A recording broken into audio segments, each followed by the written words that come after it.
এই যে মুখের হাসিটা আজকে ভ্যানিশ হয়ে গেছিলো। Hello everyone, I am Sadia, welcome back to my video. আজকে কেকের সাথে আমার যুদ্ধ হয়েছিল, সেটাই তোমাদের সাথে শেয়ার করব।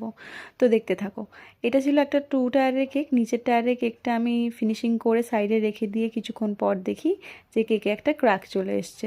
মনে দুঃখ আর জোর দুটো নিয়ে আবারও আমি কেকের ফিনিশিং করি। করতে করতে আর দুটো কেকের ফিনিশিং আমি করে কিছুক্ষণ ফ্রিজে সেট হতে দিই।